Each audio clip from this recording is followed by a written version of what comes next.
Welcome back, everybody, to another episode of the Jodo Cast, your Star Wars gaming podcast. This, I promise, is episode 79. My name is Evan Lewis. I am, of course, joined by Leo Andri. Hey. Hey. I like these. I'm just picturing, picture like the Johnny Carson show or Conan when they give him that huge intro and they come out and, are all energetic, except it's just Leo comes and is like, hey. It's like, and the band leader, Leo. Hi. How's it going? So. And Joe Latovsky. Ba-doom-tsh. Hello. I like to think of myself more enthusiasm in the vein of in The Fifth Element, when Ruby Rod is trying to do his show and he's being all energetic and stuff, and and then Bruce Willis is just nope. So I'd like to think. So you're saying the Ruby Rod? That's me. To my Corbin Dallas. Come on, my man. We actually had a guy in one of my previous Army units whose first name was Corbin, and he, everyone said Corbin Dallas to him all the time, but he totally embraced it and loved it, and was like, you rock. He might also be listening to this episode, so, hey man, what's going on? Oh. Haven't seen you in forever. All right. I was waiting for him to respond. See, he's in the future, and we're in the past. We're in the present. We're in his past. He is in our future. When will then be now? Oh, in fact, we were just describing that scene to a friend of ours who is just now watching all of Star Wars, all of it, for the first time. And we were like, well, we got to watch Spaceballs after all is said and done, just 'cause. That's what you do. So we're all back home, and we're all together again. How was everyone's journey to Worlds? The drive productive? there, the journey there was fine. Yeah, the flight was good. After I got there, it sucked. Got there? Yeah. Because you had to pick me up and hang out with me? No, because I got very sick, actually. Oh no. I thought I was going to die. Oh, yeah. Legit. Yeah. Oh. Well. All right. Without getting into too many details, let's say I spent at least half of World's weekend very much like that Eopie from our... Oh,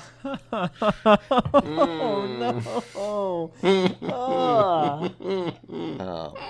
All right. Well, that's a great way to start Worlds and this episode, I guess. Wow. Okay. Well, now is the time to tell everyone to visit our Patreon, patreon.com/thejodocast. And you, too, can contribute to furthering the production of quality entertainment, just like you've already heard. Yeah, if you become a patron, you can get access to our patrons-only channel in Discord, wherein you can request more details if you really want them. We'll have a whole bonus episode for you, in fact. No, that's not a promise. I am not promising anything of the sort. I suppose if there's enough demand for it, we'll have to give in, but I don't intend to. But in all seriousness, yes, we appreciate and love, sincerely, every single patron over at patreon.com/thejodocast. They are the best people on the face of the earth. And if you want to find out more, go to that website. You can find out what people do for us, how we say thank you to them, and how they are helping to shape the future. Speaking of shaping the future, if you go to jodocast.com, our official website, not one of those unofficial ones, is there a lot of find links unofficial Jodocast fan sites out there? Oh, you'd be surprised. Yeah. Oh, I'm sure. There's got to be. I'm not going to go look and confirm. I'm just going to assume there is. It's part of the dark web. You have to know where to look. But at jodocast.com, people can find links to all of our social media outlets, as well as a link to our Discord server, which we just talked about. But you don't have to be a patron to just come visit our Discord. You can come do so without and talk with us all day, every day about Star Wars games, non-Star Wars games, Star Wars non-games, all kinds of things, and it's great. And also at jodocast.com, there is a feedback survey where you can tell us what you love, what you hate, what you want to see different. And I think that's really it, unless Joe has anything to add, which he does. Spoilers. If you either fast forward to the end of this episode right now and skip all the good stuff, which would be lame, or wait to the end and, like a decent person, there'll be some details on how to win some Destiny, X-Wing, and Star Wars the card game promo cards. Like official ones from Fantasy Flight. If you're into collecting that swag, we're going to hook you up. Stick around. All right, now let's get to the interesting stuff. I guess we usually talk about what we've been playing, and I would have just assumed that y'all would be like, well, here's everything that we played at Worlds, but it seems as though Joe has a laundry list of things that he's been playing. Well, it has also been a little bit long. So KOTOR is on my list, which was actually from a longer time ago, like before we recorded last, but I forgot about it. I just wanted to say I finally tried playing it on the mobile app that I had bought months and months ago, and I didn't like it. I just didn't like the controls for moving your person around. You mean the mobile experience, not KOTOR itself? Yes. Oh, okay. Yeah, the mobile experience, which I've only ever heard good things about because it's just pretty much a straight-up PC port. I just didn't like the movement controls, and I died, and I was like, okay, I'm done. So maybe I'll just play it on my Xbox again or my computer. But outside of... Yeah, I mean, I've only ever heard people say great things about the mobile version of it. I just didn't like it. Been doing some Battlefront 2, which just gets sadder every time they announce new stuff. And so you mean like, what do you mean? And some when you say it gets sadder, like you're like, all right, they're gonna announce, because they announced the next season would be solo themed, which we kind of saw coming, but we're all hoping was going to be Clone Wars themed. So we're like, oh, okay, well, at least it's new stuff. And then they were like, okay, here's your new stuff. It's a recycled map, a couple new skins, and a new game mode. And you're like, that's it? And there's going to be some more stuff next month that they're not telling us. And it seems likely that the leaks that apparently were a thing a little while ago, that there's like a skeleton crew working on that game now, and everyone else got shifted to other projects. That seems likely, because it just feels like hopefully they got shifted. Nothing happening with this game anymore. But I guess at Worlds we played some LCG a little bit. I did some Legion League, which was whatever. Yeah, you did. That's because I made the deck. Really, it doesn't matter. I won. Which deck won? You were the winner in the end because they were both your decks. Yeah, that's how it works. Yep, Legion League is still going, and the last match was rather annoying, only because of the league. It's like, here's the 3 battlefield cards you have to use, and it's dumb, but whatever. At least my opponent was fun, even if the game itself was not that great. And I've determined that next match, I'm just going to say, hey, we're going to play the game how it's supposed to be played. If you're not cool with that, I'll just concede, and you can have the win, and I'll, go play with somebody who actually wants to play Legion properly. That's how I feel right now. But at Worlds, we played Lupin Chewie and Sabak a whole bunch. So how did Sabak turn out? Was it good? Wait, how does Lando pronounce it? Because Sabak, yeah. Yeah, I think in the clip Han says Sabak, and he's like, it's Sabak. It was actually pretty fun. We had to tweak some of the the way you like earn money in the game is really boring and leaves no room to bluff or bet or anything like that or fold. So we just applied regular old poker betting rules to it, and it became pretty fun. And of course, we had our Loop and Chewy World Championship, which was a lot of fun. And if people want to see how that turned out, there is a video record of that, correct?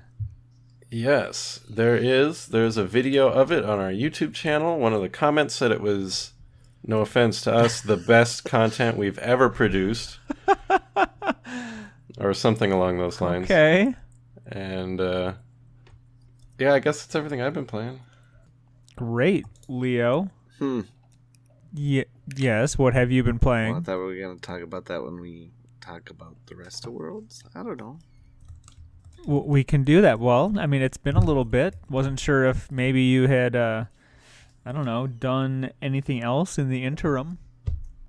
Sorry, no. That's okay. Well, since I didn't get to go to Worlds, what did I play? Well, I think on the last episode, the formerly known as 79, I talked about getting to play in the new Magic set of Dominaria pre-release, and that's a lot of fun. So I've been doing a lot of Magic the Gathering stuff lately, because every time I try to play Destiny out in the world, it doesn't happen. But I did teach someone else recently how to play, and I really do think that 2-player introductory set does a damn good job of teaching the game, even though so many of those cards are, just kind of, I don't want to say poorly designed, because the synergies are really obvious, and that's really great for teaching the game to someone who may not understand card synergy. But they seem to me at least to be super broken every time I play. It's just like, these freaking cards, why do these exist in this state? They can be brought out to the real game and just wreck everything. It's kind of like the old Portal cards for Magic. It's like, these are too strong to be used like in the wild. They're fine for teaching, but these should not be legal. That's just my opinion. I don't know what anybody else thinks about that. I haven't played in a long time. Okay. But I'm still waiting to try out the decks, the real decks that I've built. So one of these days, although now that even if I wanted to go up, drive an hour to Muncie to play on Tuesdays, I have a weekly conference call for work on Tuesdays now. So hooray for work. Crap. You gotta quit and become a pro Destiny player. Oh, is that all I gotta do? Seems easy to me. Yeah, I mean, it's like those, e-gamers. Like, what do pro Dota players make? Like $1 million a year if they win the thing. You just gotta do that. I think the same thing is going on with card games, right? Yeah. Especially Destiny. Oh, especially Destiny. Everyone knows the prize support for that is huge. Oh yeah, it's something else that we talked about on the Lost episode that will forever be lost, unless it can be Frankensteined back to life, is we talked a bit about the outcry from the Destiny community that Destiny is dead already, and us and the LCG are just like looking at them like, you shut your mouth. But that's neither here nor there. It's slightly amuses me, not to laugh at other people's perceived victimization, but it's like, I think you guys are okay. Yeah. I mean, a little bit of schadenfreude is, I think, well within our rights on this one. At least mine. That's right. I forgot that episode was long. We did have some good talks in there, although when I was editing it, I was just trying to be like, this is a long episode, and we go off on a million tangents, but I really don't want to get rid of them. Well, that's because Joe wasn't around. I guess because Joe wasn't around to rein me in. I feel like Evan is usually the tangent Yeah, but killer. it was like we were going off Or- on tangents about like I mean I think we probably devoted at least 10 minutes of the episode to talking about Magic the Gathering, which Gross. Yeah, if I had been there, you guys would have been like, "Why hasn't Joe said anything for 30 minutes?" Speaking of tangents, what's up next on this episode? Excellent. Well, I was still talking about what I had or had not been playing. But- that's Joe's very unsubtle way of just letting you know he doesn't care. Oh, I know. Thanks a lot, Joe. That much has always been obvious. But you're right, Joe. I care. Oh, Luke voice, I care. Like how you're just like / Luke voice. I care. I can't be bothered to do the impression. It's like when you're typing and you know the image that you want to type, but you don't want to find it. You just like, type the name of it .jpg Exactly. or whatever. But you make a very good point. We should talk about more important things, like FFG Star Wars World Championships, which was last week, and I wish I could have gone as I die over here. Oh, I thought you kind of like Gone, yeah, I thought you were you like faded doing, out like, in your an own, echo. like echo there. gone. I could have gone. We'll go with that. Sure, the magic of editing. That's not getting edited. All right, so Joe got to judge, Leo got to play, and got to experience the bathroom, apparently. Yeah. We've said enough on that part already. Before we get into just overall stuff, then just really quick, Joe, how did you like judging LCG? Not as much as I enjoyed judging Imperial Assault in the past, only because I enjoy Imperial Assault more. But it was still fun. I enjoyed it. It was, when I was judging Imperial Assault, I definitely felt like I was like a part of that community. Because, I don't know, I put those videos up and some people recognize me for that. And they're like, oh, okay. And I know that game better. Judging LCG, I did feel like kind of an outsider. Because at this point, everybody seemed to know each other. Because they were all going down with the ship together. And I was like, I like this game too, but not as much as you guys. Yeah. But, I don't know, it was fine. It was fun. I actually made decent judge calls, I guess, and when I didn't, they appealed to the marshal anyways, and it was usually really tricky things that was like, okay, yeah, I wasn't gonna know that anyways. We had to like, one thing I'm like, okay, can you explain why it was like that? And he's like, just because somebody made a ruling like that a long time ago, like that's really the only reason, just because. I'm like, okay. Really? Yeah, I can't remember the specifics, but there was one rules interaction that was so like hard to rule on. I guess maybe in the FAQ a long time ago, they just said this is how it is. That's that, or something Okay, like that. I mean, I guess that's fine. But yeah, most of the things that I didn't know was just the really complex like timing or order things that we with the marshal had to look up in his little reference book tournament FAQ thing. So I was like, okay, I don't feel bad about that. And we did end up filming the very final match of that. If you're interested in that game and you haven't watched it already, it's on our YouTube channel. To the final of the LCG Worlds is on our YouTube page.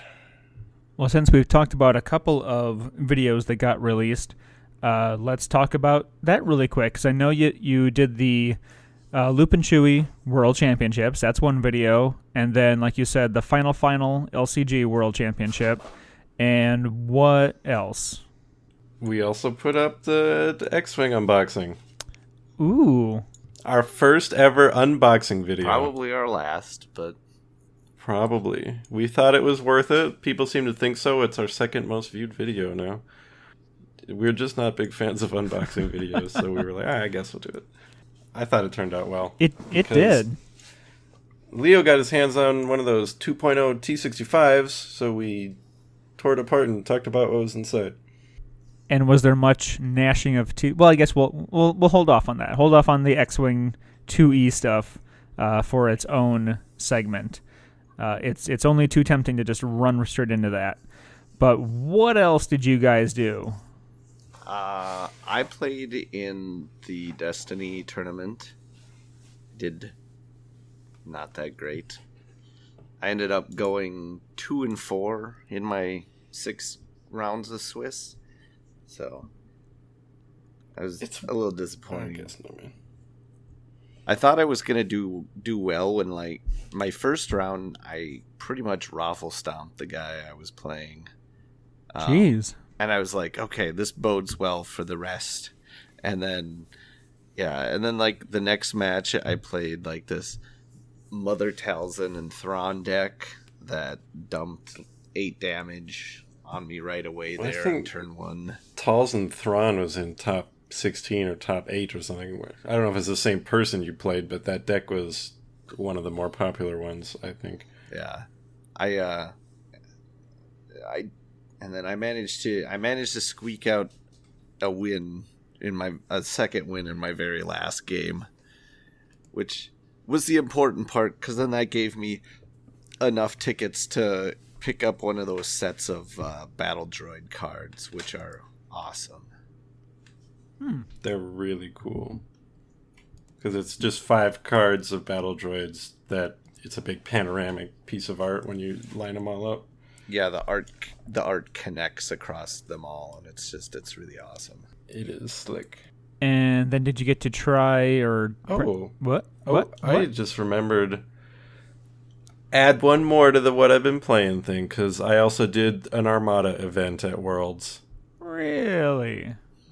Yup, our good buddy Kurt, the listeners might recognize him, because he's been on the show now and then. He needed a partner for Armada 2v2, and I was like, I'll do it, because I got nothing else going on. Huh. And it was actually a lot of fun. It was 3 hours for one match, which actually went by really fast, which isn't something Armada usually does.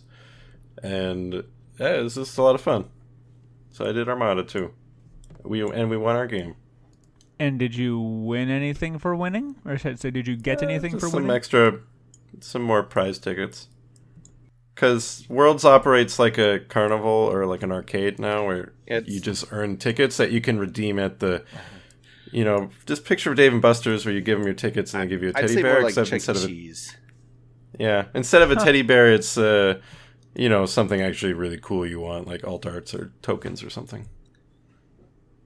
Something where you're actually kind of getting a deal. You know, it's hard to assign monetary value to these things, but at Chuck E. Cheese, the thing you spent $10 trying to earn probably only cost them 25 cents. It's with this. You're not just getting crap. You're getting those cool alt arts you really want and things like that. Yeah, and I mean, a lot of that stuff can have monetary value too. Right. These. I mean, I'm sure you can find any of it on eBay for way more than you're willing to pay for. Yeah, like I haven't looked, but I know, like, on the weekend of Worlds, those battle droids I was talking about, because they were only given out. That was one of the limited prizes where you could only get one of those per person. Like, they punched your badge when you got one. And when I looked, those were selling for on eBay for anywhere between like $150 and $200 for a set of the 5 of them. Oh, jeez. So it's tempting to sell them, but they are just so damn They're cool. really cool. It might be more worth it to just buy some singles of Battle Droids so you get up to 5 if you don't already have 5, and then just only ever play that. Yeah, just always show Get off like one really special card sleeve that just fits all of them, or just like a really, like a picture frame, and come like get like a Battle Droid soundboard on your phone. That's how you just Oh boy. everything. Annoy all the other players at your events as you're like constantly rogering. Blast them. Well, then you'll have the very rare occasion when the opponent will say thank you, and you can say, "You're welcome." I don't know why I love that stupid line. Because Battle Droids are so tragic. After episode 2 in the Clone Wars and Revenge of the Sith, they're just so sad. They are. Because they're so pathetic, and they're trying to do they're just trying to do their best.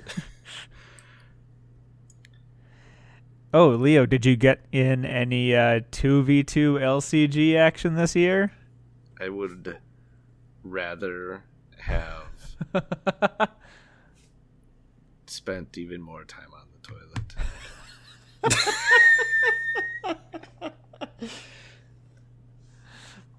I judged 2v2, and everyone seemed to be having a good time. Not Leo. I know we've talked about it before, but what is it that you dislike so much? It just was not fun at all. Like was it the game mode, or was it just that like you got outplayed hardcore? No, it was like the game mode itself. Like I didn't enjoy it. Like not even a tiny little bit. Like it's seriously some of the least fun I've ever had playing a game. Because the order of operations is so not hard to figure out, but convoluted. I don't know what it was exactly. I just did not enjoy not even a tiny bit. Oh.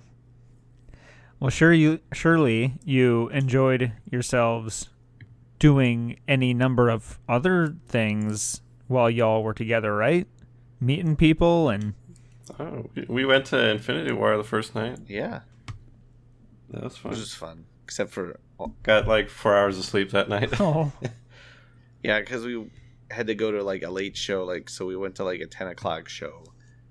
So we didn't get back to the hotel till after 1 o'clock. It was like 1 or something. Oh, man.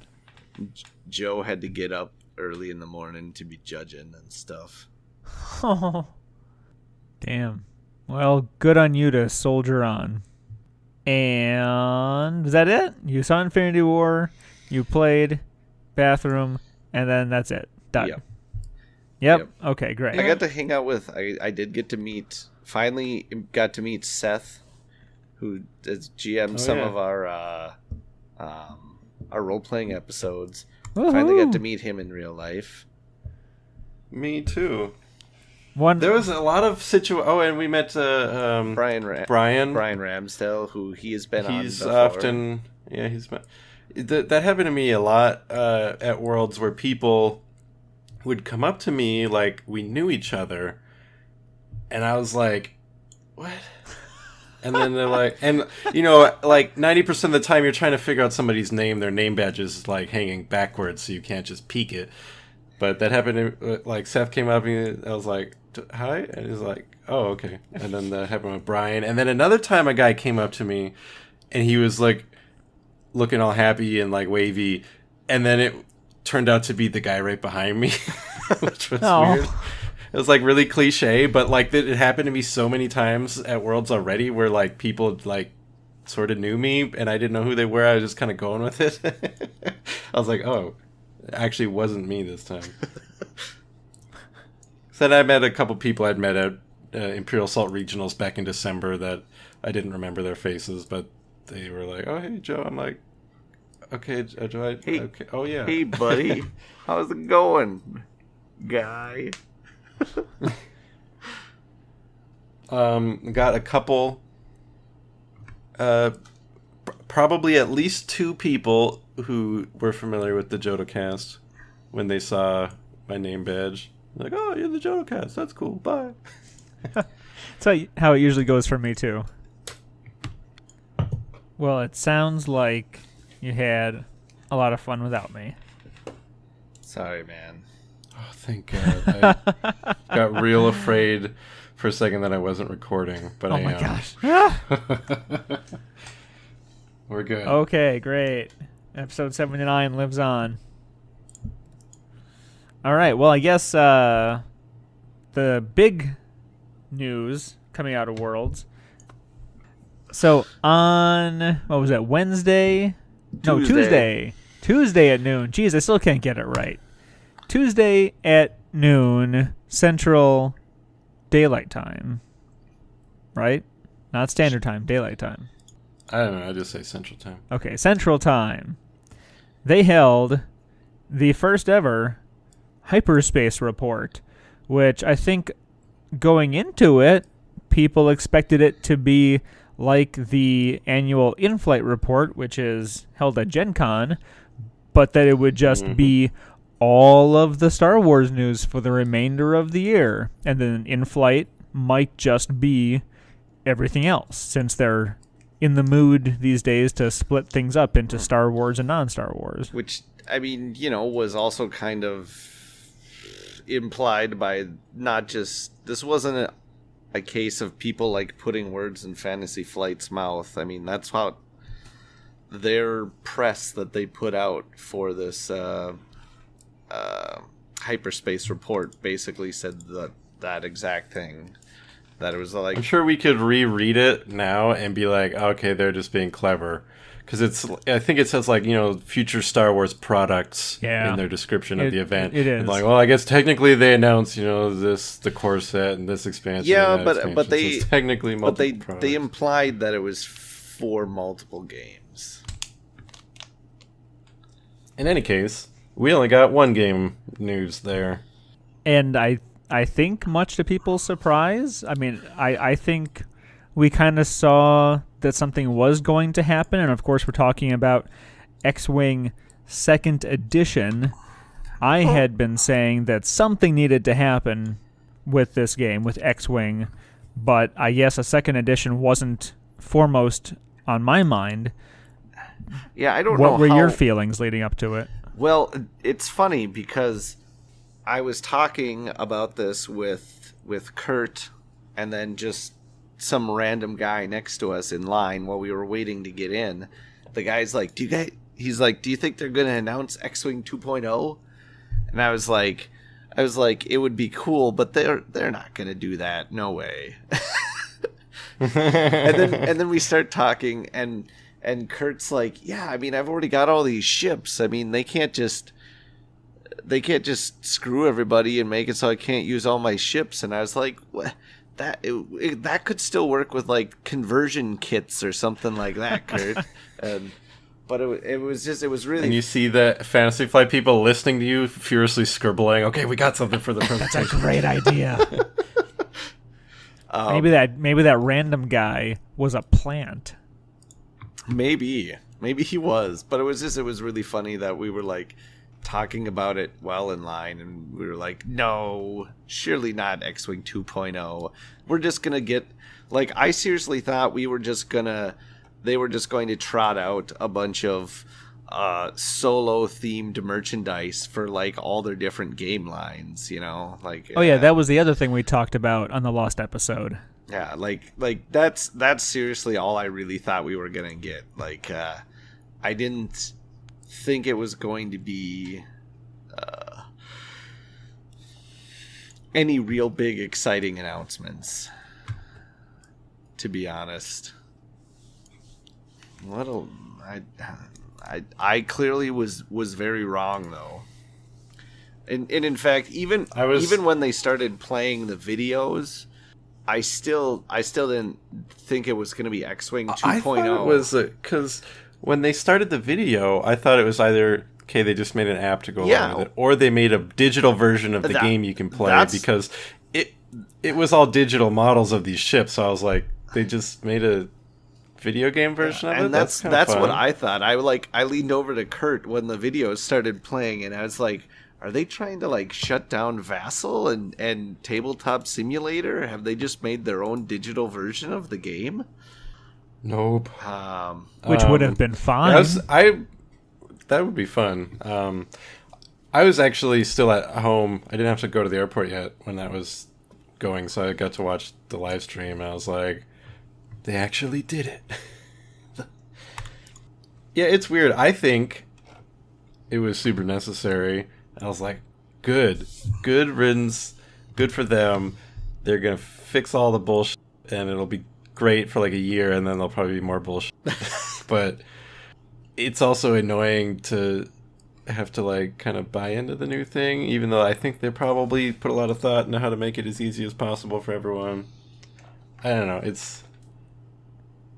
I guess buying a $50 conversion kit for my Rebel faction, buying a core set for $40, and then getting to play again with some of my stuff is better than what I've been doing lately, which is just not playing X-Wing at all. So I'm hopeful that it can pull me back to X-Wing, because I used to love that game, and then I stopped loving it. And now it looks like it might be kind of fun again. I'm going to make a bet that it's going to be more fun than at any point in its past. Oh, I think so too. Because they've made a lot of changes that I think will probably not take too long to get used to. Yeah, because the core experience is essentially going to be the same.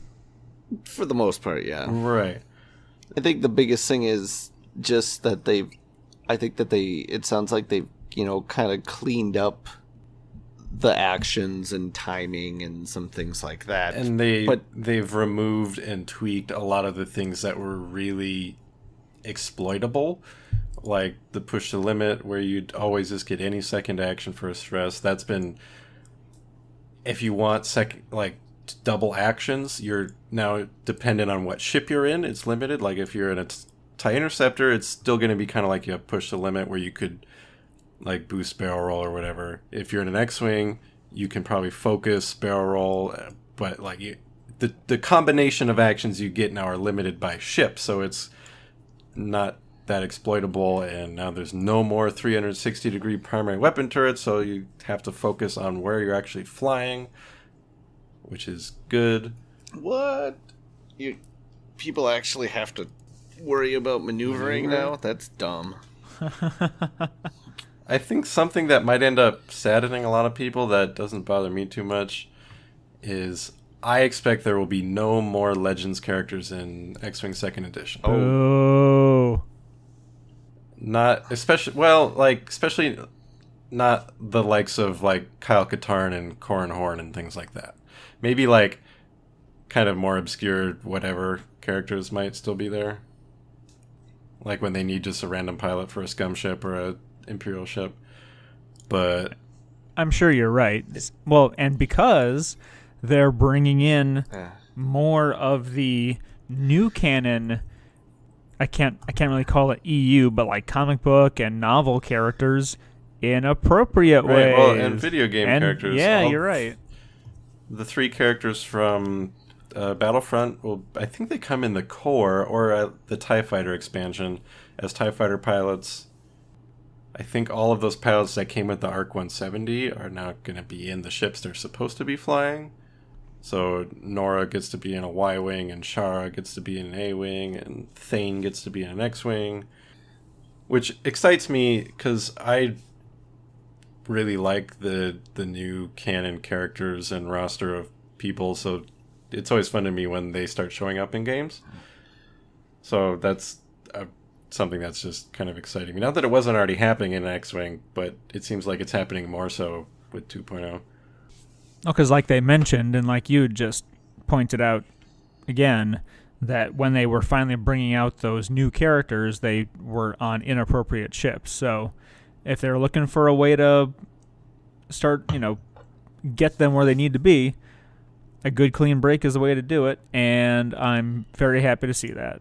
So yeah, there's probably just going to be people really sad that, Mara Jade is gone and Kyle Katarn is gone. And yeah, who's going to fly the Moldy Crow? I'm going to be... The only one I'll be super curious about is Soontir Fel. Because I would put him up there in the ranks of big deal Legends characters like those other guys. But also one that I could see them continuing in this game. That's going to be a dance they have to do with Lucasfilm licensing. There is still some. I mean, at least in what's been shown here, and it's not a lot, but I mean, some of the.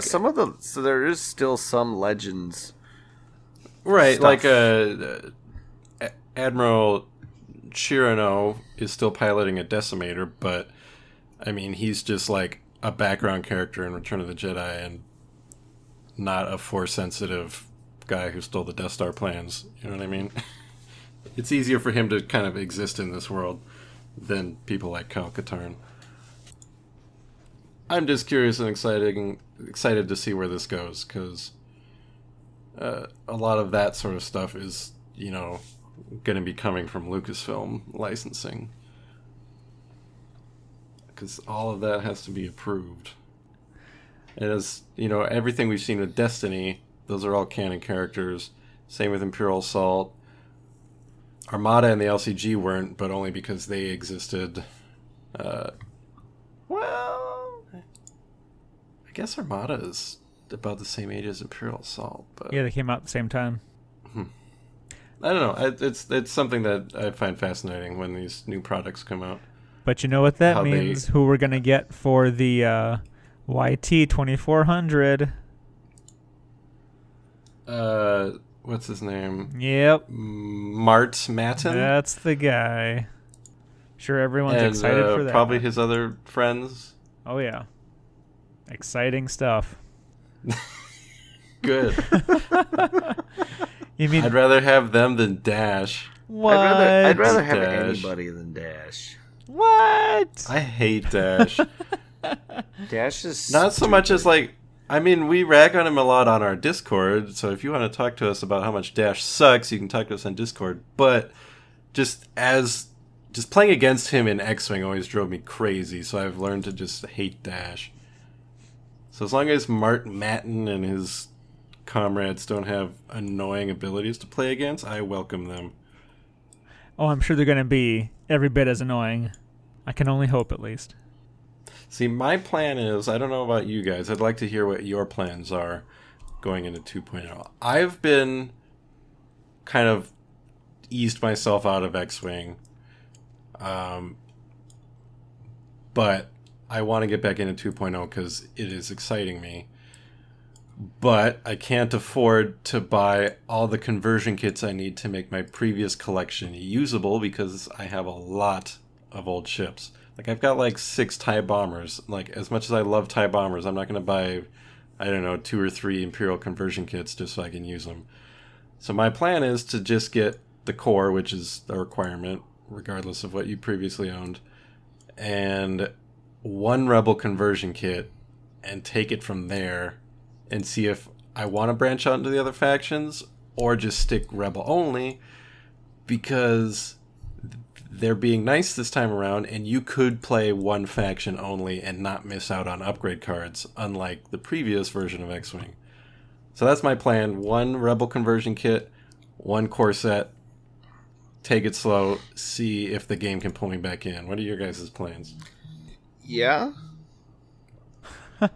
Even though the Rebel conversion kit's kind of annoying too, because it comes with 2 content for 2 X-Wings and 4 Z95s. I guess I have 3 because I had 2 at the Scum thing and 1 of the Rebel ones, but like, could I just have another X-Wing and 1 less Z95? Because I've probably got 4 or 5 X-Wings. I'd rather play with more X-Wings than more Z95s. But then you will be getting more X-Wings in your core set. You would have, but maybe... I suppose. Maybe in 2.0's Z95 Swarm is going to be something you will want to fly. Probably not. I'm probably just going to fly Y-Wings, and whenever they inevitably come out with Lando's Falcon, I want to fly that because I really like that ship. Why? It's so ugly, man. It's pretty. In an ugly sort of way. How is it I ugly? like it. Tell that to Lando. He'll slap you. Han's Falcon is ugly. That was like the appeal of it. It was like, what a piece of junk. In Last Shot, Han specifically, like in his, I don't know, narration or whatever you want to call it, talks about how he couldn't stand Lando having a clean ship, and he makes it dingy and trashy so it feels lived in. I am of the same opinion. I'm going to get a core, and I'm going to get a conversion kit. I am torn between doing Rebel, which I prefer to play, or getting Imperial because I have a lot of different TIE variants. Of course, part of my TIE Swarm that I wanted to try to play had 2 First Order TIE fighters in it, which are a no-go now until Wave 2. Oh yeah, that's another thing I really like. The First Order and Resistance are going to be separate factions. Last time around it was just Rebels and Resistance were lumped together. You could play them together. No longer can Poe Dameron be flying alongside Biggs Darklighter. They exist in separate factions, which I think is good. And it also opens the door for prequel-era factions if they really wanted to do that, which seems more likely as time goes on. I just like that those are becoming their own factions, because it was always kind of weird to me seeing like a First Order TIE fighter flying alongside a Lambda shuttle. And those ships won't be getting conversion kits until later. Which is good. And the reason I'm not even thinking about Scum Faction, which is going to be playable, at the same level as Rebel and Imperial at the get-go, is because I don't have that many. I've got the IG-2000, and that's it. I have almost... See, I've got a lot of all of them. It wasn't until, I don't know, I think whichever wave the Shadowcaster came out in was the wave I stopped getting everything. And it feels weird if I just get back in X-Wing and just can't use all my stuff, but at the same time, with Legion and Imperial Assault still putting stuff out, I gotta, draw the line somewhere. So I think I'm gonna try to stick with Rebels just because I'm doing Rebels in Legion. Just gotta rep the good guys for a while, I guess. Mm-hmm. As much as I like TIE Bombers. TIE Bombers and Fire Sprays were my favorite ships in X-Wing, but Fire Sprays are going to be only in Scum now, which makes sense. They're not going to... Can't have Boba Fett flying for the Empire anymore. Maybe... Which Fantasy really Flight will isn't send that us big a whole deal, bunch of because conversion kits. the Imperial version of Boba Fett sucked. Yes. Although, I would wonder if... I don't think it would be very worth it, but if they came out with some sort of a upgrade card that would be analogous to Imperial Assault's cards that let you use outside faction people with whatever your declared faction is. Yeah. Temporary alliance. Yeah, whatever. I think that would be neat, but I don't think that's going to happen. One of the things they said was they were excited about or interested in making each faction have a more distinct play style or flavor than the other factions, so they all kind of stand out more on their own. And mixing them up like that might go against those goals that they seem to have set for faction kind of identity. I think that's what they call it. And I think that is a very, very good thing for them to be doing, is putting more focus on what each faction does well.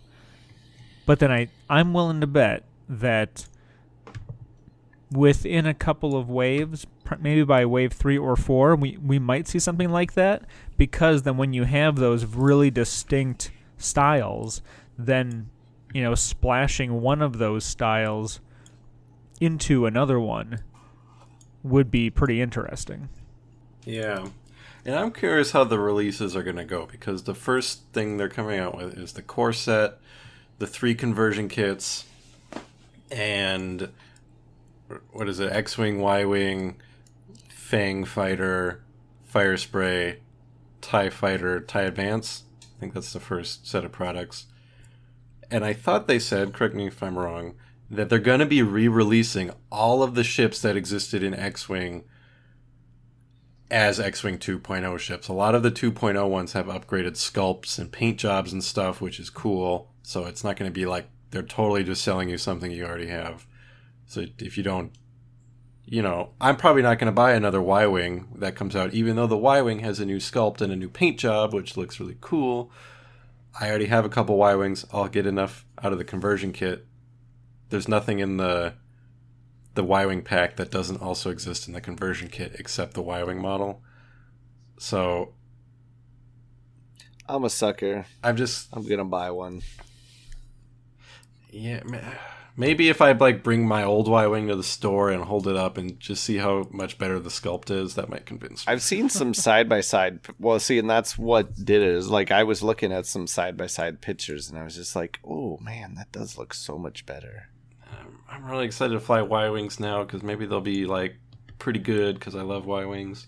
I think. But I think just in general, flying turret ships is going to be so much more interesting and fun than it has been. I mean, because with the 360 turrets, the way they were before is they weren't that interesting to fly around because you didn't really have to pay attention. It's like easy mode to what you were doing. You could take two Falcons and just smash them face to face into each other and sit there, and do stupid shit like that. But now that you have to actually move your turrets around and declare which direction they're facing. I wonder.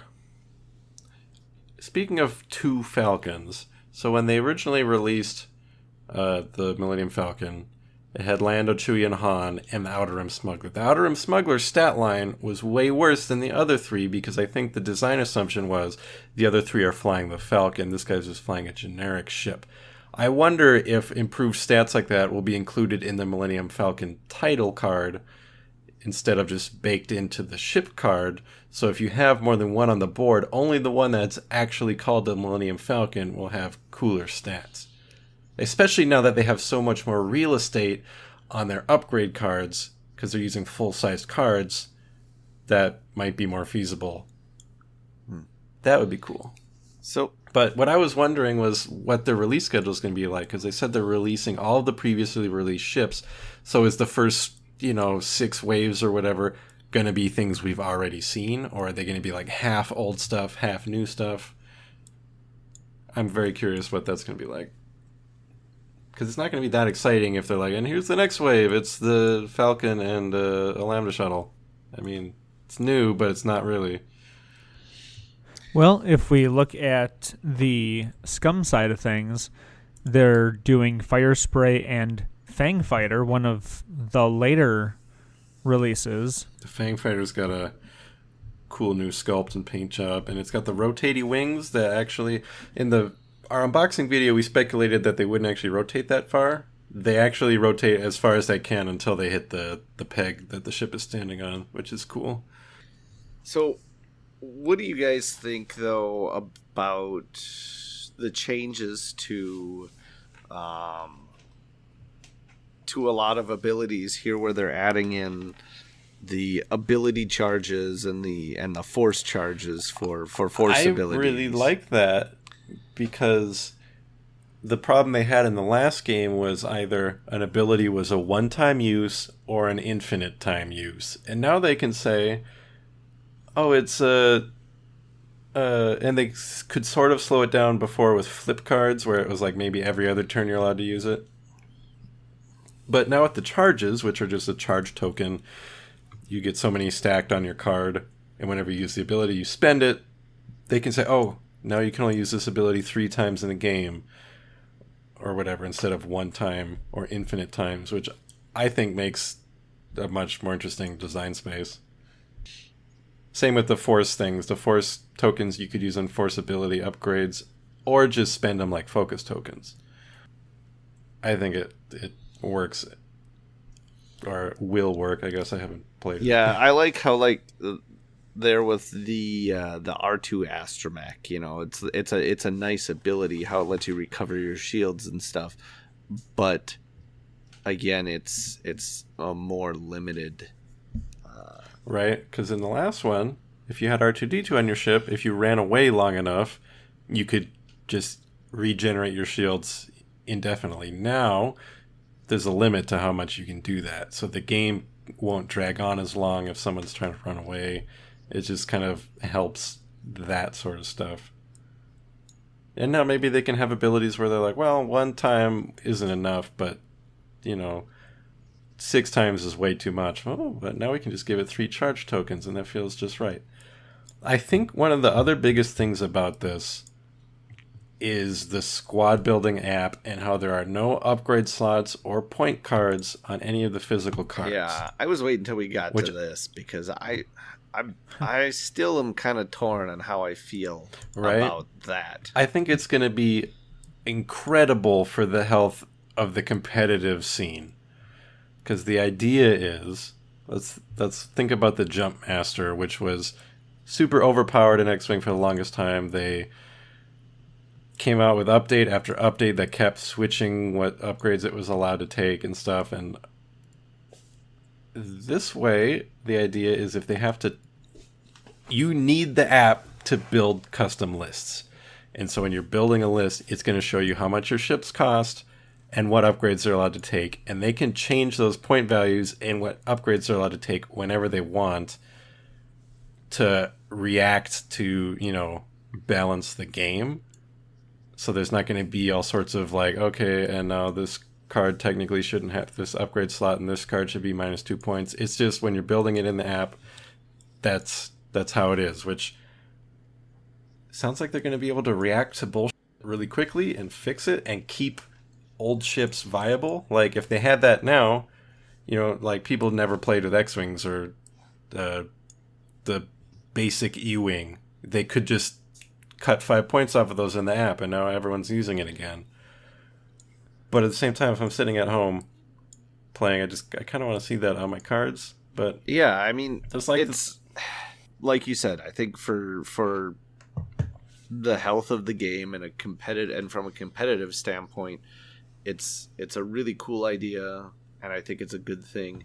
I think for a more casual player, I really don't like it very much at all. Right, and they have what happens if 20 years down the road, I want to play X-Wing with my grandkids, and I will. And he's sitting there in his VR headset. It's like, what's the board game? That sounds like a baby's toy. Slap the headset off the snot nose. Takes him 5 minutes to realize that he's back in reality. He's looking for Easter eggs. Is that what he's doing?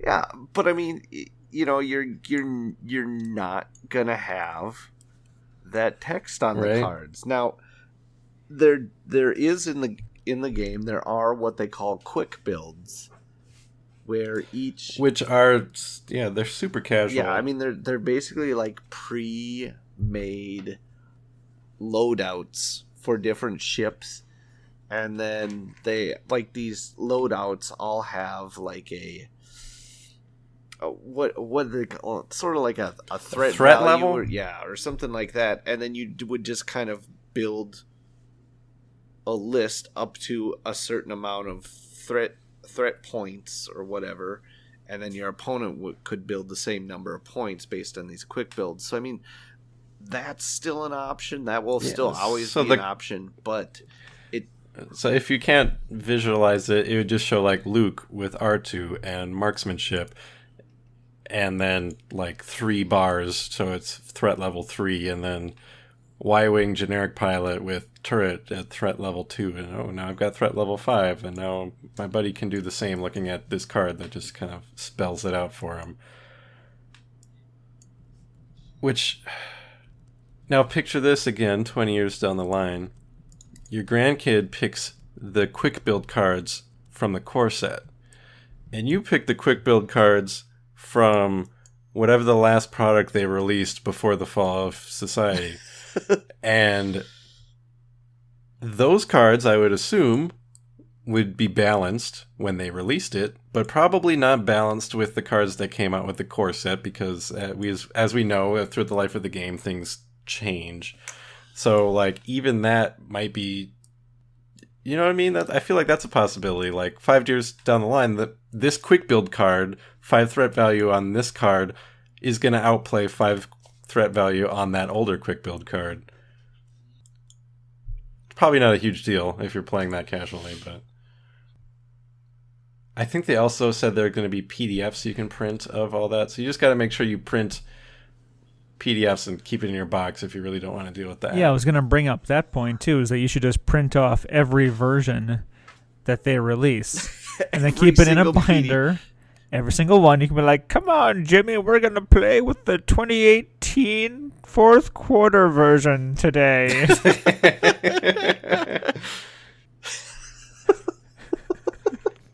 And you pour little Jimmy a glass of scotch to have while you play X-Wing.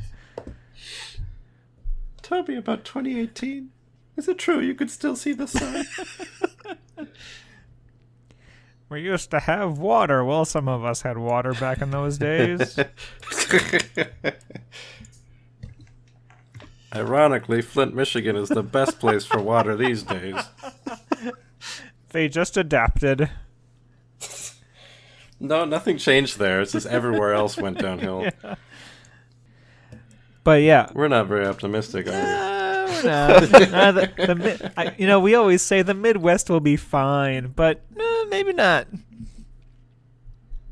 But I think they found a great way to kill 2 birds with 1 stone with this app, to both keep the competitive scene from getting out of control like it did, but a lot of that was just base level design issues of the game, or rather development of the game, and then having their own list builder when everybody else on the internet was like, well, I've got a list builder that I made, and I've got a list builder that I made. And we're like, why doesn't FFG have a list builder? They certainly have an app development group or outsourced or whatever. Yeah, I wonder how that's going to affect those list building sites. Are they all just going to throw in the towel, or are they going to... Because I'm sure they'll probably have cooler features than what's baked into the app. Like, I don't know if they said if you can save lists in the app or print lists or whatever. Yeah, they did say that. They said you'll be able to print out your lists, like, so you can right from the app just print out like a tournament squad list and stuff. And I mean, assuming you have whatever your tablet or whatever hooked up to your printer, that is, but and yeah, so you'll be able to save lists and print lists. I know they said that. It'd be kind of cool if it was in some way interconnected, so you could like share lists and things like that with people. Right. I think that's something a lot of the online ones do, is you can browse the lists that other people have made. Because that would be neat if the app included a way to like publicize your list, and then people could, leave comments on it or rate it, and you could browse by the top rated lists and be like, oh, I'm going to try and play what 500 people said was a 5-star list. That way people can leave comments and be like, LOL, are you serious? This isn't your real list, right? Well, I'm excited about X-Wing 2.0. I'm just afraid that I'm going to really like it and be sad that I want to buy like 5 more conversion kits to make all my other stuff playable. Well, now, and the thing with that is, if you want those particular pieces to be all playable immediately, but when a specific ship is re-released, you'll be able to just buy that ship, I guess, again. Does it? Unless I guess it probably, because the ships, even in the old ones, they came with extra pieces of cardboard. So Yeah, plenty of cardboard. They, besides the plastic ship and stuff, they had enough supplies to at least field 2 copies of that ship at once. So that might be a way to do it.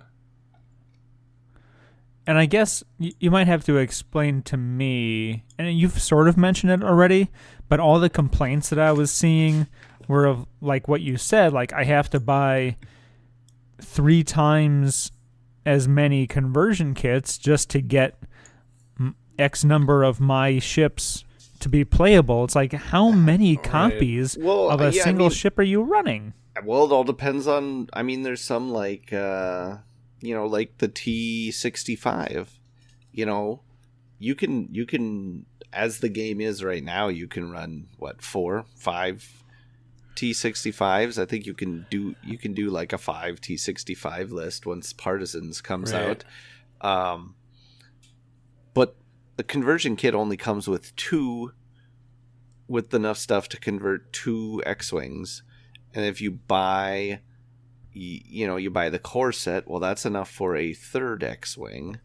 And yeah, there's enough cardboard in there that you could probably slap cardboard on the bases of all your different X-Wings, but you still only have 3 dials. That's the thing.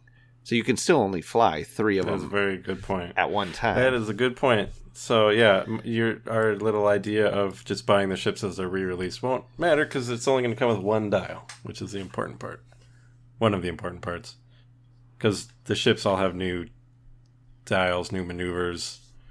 The new dials, I will say, are really awesome. I love that they have the backs open so you can see all the maneuvers. Mm-hmm. I really like that they made the green moves blue just to be more accessible to colorblind players. Just, something they should have thought of a long time ago. I'm surprised they didn't switch the green dice to blue. I understand they wanted you to be able to use the dice you already owned. You don't have to get new dice. The dice are exactly the same. But, why not just make the new ones going forward blue and say you can still use the green That ones? has got to be, the most un-Fantasy Flight move about this whole thing is that they're not going to make you get 3 core sets worth of dice to be able to play the game, or a dice, or try and sell you a dice conversion kit. It's sort of like dice conversion. No, kit? it's like an Easter egg dyeing kit that you dip your green eggs in there to dye them blue, and that would actually be pretty cool. I would do a video of that. But at least, if you're colorblind, you can at least still look at the symbols to tell the dice apart, which you couldn't do on the maneuver templates. But it's at one point, on the one hand, I'm like, man, I'm going to have so much plastic sitting there that I can't play with. On the other hand, it's already sitting there and I'm not playing with it, so what's the difference? And so you got to do your the unboxing of the T65. Did you get to... Well, I guess the first question is, were there any demos set up? And then the second question is, did you get to try it out? They had a drawing that you could enter, and they picked 4 random people to play around with Alex Davey. But beyond that, they didn't have any demos or anything like that. So other than getting to open our T65, the only other exposure we got was to look at the stuff they had on display in the speaking of stuff, their little display case that they always have. If you did already watch our unboxing video, we made a really big point about the mold flashing on the X-Wing, I think. Is that what it's called? Yeah. Like the mold line thing.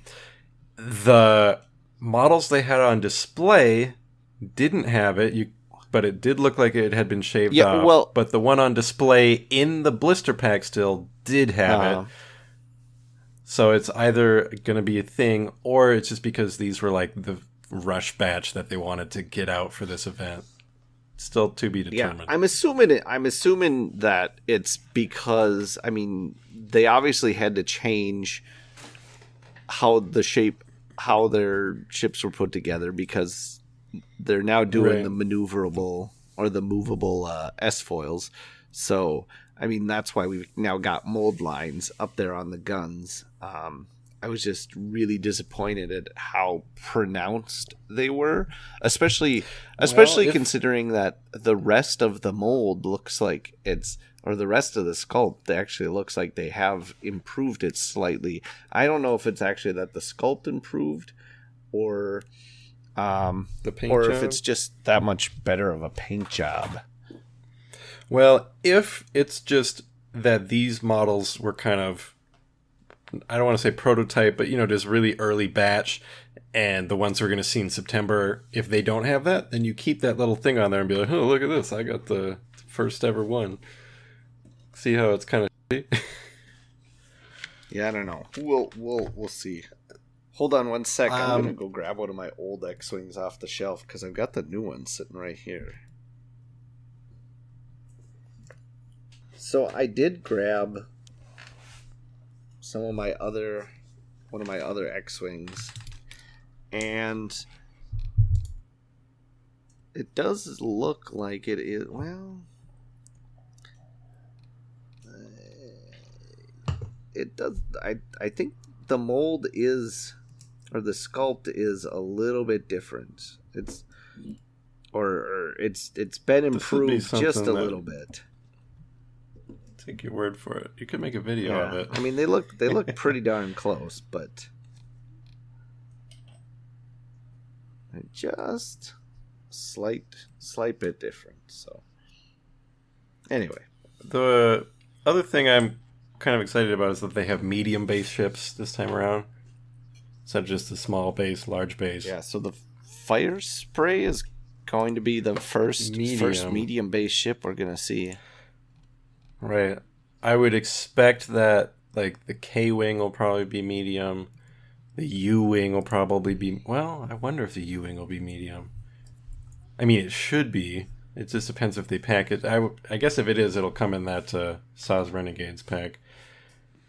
Because the U-Wing definitely looked like one of those ones that was, like, too big for a large base, but too small for... Or, you know what I mean. Didn't quite fit on either of them. And that's going to be a whole new thing to get your head around, moving those, because after a while playing, you kind of visualized how big those bases were and how far your ships would move, and now you got a whole nother size to figure out spatially in your head. I guess the big question is, speaking of the bases, are the pegs the same? Can I still use the same pegs that I got from all my first edition things, or do I have to buy all new pegs? Pegs are the same. Okay, good. Good. Yeah, like the pegs and the bases are exactly the same. The size of the maneuver templates is exactly the same. Although they do have a few little extra graphical elements to them that the old ones didn't have. Mm-hmm. Which means your acrylic templates, like if you were like me and you bought some really nice third-party ones, maybe aren't going to be cool to use anymore because they don't have a line running straight down the middle. Well, not only that, but also your one maneuver, you won't be able to do barrel rolls. That as well, yeah. Which is... See, there's your thing. You don't have to buy new dice, but you're going to have to spend money getting new fancy templates if you're into that, which I really liked the acrylic ones I bought back in the day. That was a good investment. Yeah, I like my acrylic ones as well. I mean, that's one thing is, as much as you handle them, it does not take very long for your maneuver templates to start to get wore down real quick. Right. So, I mean, you have to buy a core set anyway, so you're getting the new maneuver templates in there. But yeah, if you like the acrylic stuff, you're gonna have to buy a new set of those. I'm sure the people who are selling the acrylic maneuver templates are loving that. They everybody who bought from them previously has to go buy all over again. So what you're saying is that we should start making our own templates that come out of unobtainium. Well, we already have a color palette, so they'd be like OD green and bright orange, which would show up very nicely on the table, I should say. Mm-hmm. I don't have a acrylic maker, though. I assume that's what you need, is an acrylic maker? Is that what it's called? I think that is a technical term. You just go to the acrylic store and you get some raw acrylic. Fresh off the acrylic tree? Yep. Or is it a bush? It's mined. You mine acrylic. That makes sense. Then you take like a good acrylic vein when you find a good vein of acrylic. Yep, and you have to forge it. In your acrylic maker. Yes. I believe that's a new skill being added to the next World of Warcraft expansion. Well, are those all of our thoughts on X-Wing 2nd Edition? Actually, you know what? Final thought for me is I haven't X-Winged in a long time. Like, I very rarely bust them out for anything. I have a few friends who are like, oh, hey, we're getting together. We should play X-Wing. And I'm like, okay, I've got a squad put together from however many years ago, so that's what I'm going to fly. And so, yeah, the last ship that I bought, I think, was the Inquisitor's tie? That sounds right. So, yeah, I am quite excited for this. I think just how the game was developed previously was lacking a lot, especially with not being able to pick a side and having to, buy a ship specifically for a card. Then, like, I don't want to pay $15, $20, or $100 just so I can get this one card. That really turned me off. So hopefully that will be lessened, even if it's not gone completely now. So I think that's going to make a huge difference for me personally. And I probably also won't be competitive because even with the big reset, I think the crowd is still going to pretty much stay as it has. And yeah, I would think so. I think there might be a few new people hopping in who I think like you had a little bit and were like, and now are excited about it. So I feel like people who bought a little bit or none at all are in a better position than those of us who had a lot. So because then they don't have to deal with conversion kits. So what I'm hearing, Evan, is that we're going to both be buying ourselves some core sets at Gen Con, right?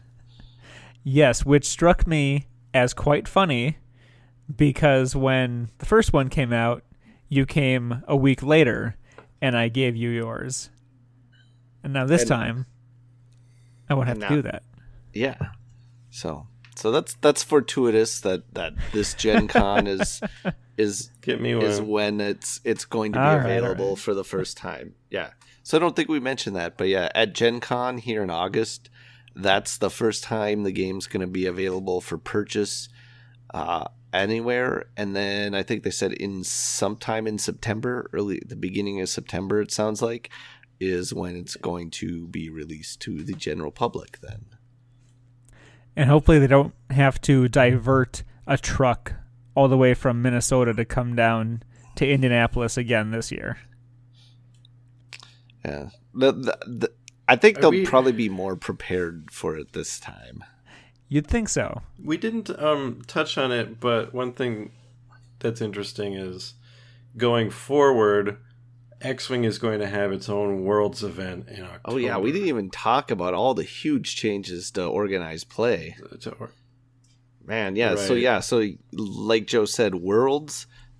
There's now going to be 3 different Fantasy Flight Worlds. There's all the other games worlds in November. There's the Star Wars only games in May, which it's now all the Star Wars games except X-Wing, and then X-Wing's worlds are going to move to October. So there will be an entire weekend of nothing but X-Winging going on at the event center, which sounds like that will just be crazy. Right, and I think because they outlined their new process for organized play, which before it was like store champs, regionals, nationals, worlds. Now they've got cute little names for them, like the Hyperspace Cup and whatever, and these different tiers of events, much like they did with Legion that they announced a little while ago. Participating in some get you like free seats at the next one up, kind of like how it was with store champs and regionals. But it seems like there's going to be a lot more opportunities to attend these events. And it sounds like Worlds, from what I could tell, Worlds will have there'll be a lot more people with guaranteed seats at Worlds by attending these high level events. Yeah, they didn't get into a ton of details on it, so we were kind of like inferring some things just from what they said. Yeah. But the one thing, so the like regionals are now being replaced by hyperspace cups, and these hyperspace cups there's no longer going to be, like it used to be like, oh, there's like a one estate or whatever with regionals, and now it's going to be as long as stores qualify in a given area. They didn't really state what the area is. I'm assuming it'll probably still be by state or something like that. Similar to how regionals already are split up right now. But they did say that there's going to be 2 different hyperspace cup periods throughout the year. And then so basically in your area, 2 different stores have a chance to host a hyperspace cup, because that's another thing they said is that each store has the opportunity to do one a year in one of those 2 periods. So yeah, I expect there's going to be a lot more people at Worlds who have their seat reserved because they earned it through these events, of which there'll be a lot more opportunities to attend. But I still think they'll probably be doing the lottery ticket system like they do now, since they're going to have so much more seats for people because it's going to be only X-Wing. There'll probably be still a lot of people who just can sign up like they do and hope they get a ticket. Yeah, I mean they're more people who can actually earn their way there. They're effectively doubling the space they'll be able to have. Well, not quite, because that second room isn't as big as the room where they normally have for X-Wing. So maybe they're like adding. Well, it's not just doubling the space, but you've got more days to play it because they're going to have the entire weekend devoted to nothing but X-Wing. So it'll be exciting to watch. Hopefully. So, do you think the reorganization of X-Wing reorganized? Yes, reorganized. The reorganization of X-Wing organized play is going to bleed over into probably most especially Destiny? I think so eventually. I mean, given the fact that first we got Legion, like the Legion... Which is using a similar structure. The Legion organized play article came out, and we were kind of like, whoa, because... Frankly, the way they've structured organized play for Legion is very different than all their other games. Right. And then here, along with the X-Wing 2.0 stuff, a lot of the things they were saying, we were kind of like, oh, well, this kind of... There's a lot of things in here that are similar to the changes that they made for... similar to the way things are going to be in Legion now. So I wouldn't be surprised if Right. at some point in the future they look at restructuring things for Destiny and Imperial Assault and Armada as well. But at the same time, those games don't... Well, I guess Destiny, I suppose, could, because they actually do get almost the same, not quite as many, but they got fairly close to the same number of Destiny players as they did X-Wing players.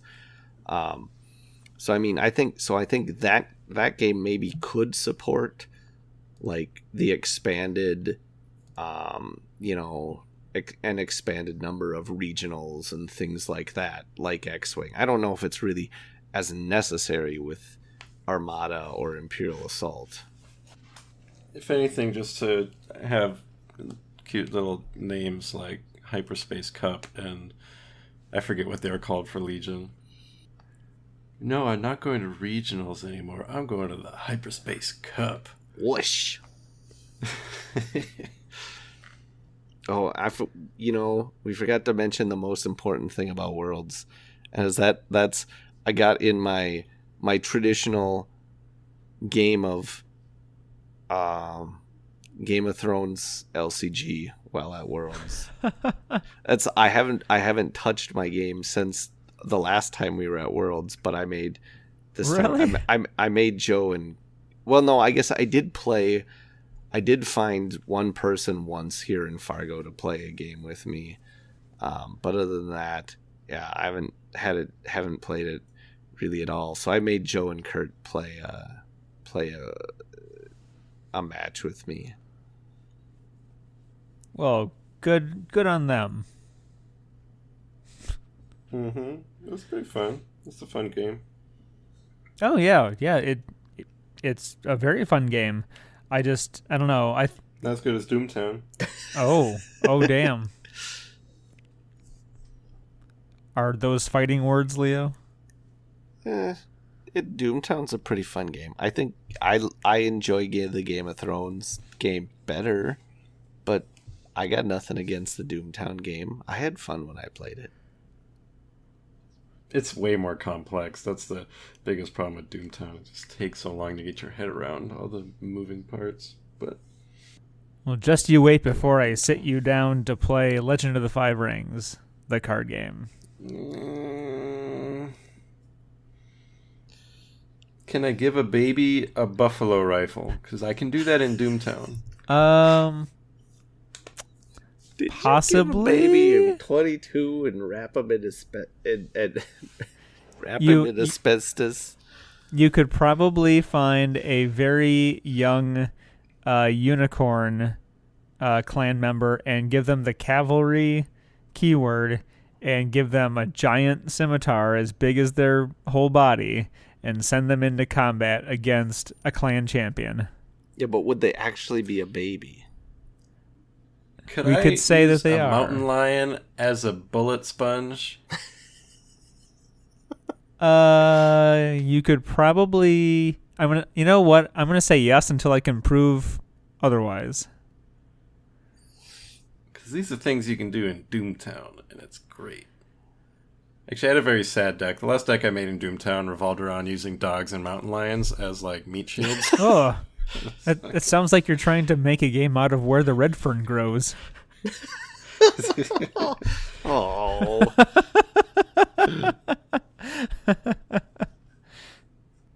Doomtown also has the best flavor text. I don't know. There's a guy named Marion. I think his name's Marion Seville. The artwork, he's got a huge knife, and the flavor text is a different character's quote that says, "Last person that said Marion was a girl's name had to go find himself a girl's name." I don't Wow. know. Old Magic cards. There's a lot of old Magic cards with some really great flavor text on them. Oh, the CCG cards had good flavor text, didn't they? Yeah, the Decipher CCG had some amazing flavor text on it. Well, I think we've thoroughly exhausted our X-Wing. Yeah, probably. Now we've finally moved on to the real game, the Decipher CCG. I was gonna say- That's how every episode should end. I don't know. I think the best It's flavor like- text that's is still... Huh? Is still what? The best flavor text ever is still, Hans, run, it's the Lurgoyf. I'm sorry, it's Ach. Ach, Hans, run. I don't know. I still like the flavor text on the old grizzly bear card. Oh, I don't even remember what that was. It's something like, you could try and run from a Dominarian grizzly bear, but he'll just run you down and eat you. You could also try climbing a tree, in which case you'll have a really good view until the bear knocks the tree down and then eats you. That's a pretty good one. But everybody who's still listening and rolling their eyes at our long-windedness has been waiting for details about the giveaway, I assume. Yeah, no, we're gonna keep talking about other just to piss those people off. Yep, nope, go right ahead. Go ahead, Joe, and talk over us. If you want to win promos for X-Wing, Destiny, or the LCG, all you need to do is, if you're on Twitter, you can do a quote tweet of the tweet for this episode. It'll probably be pinned.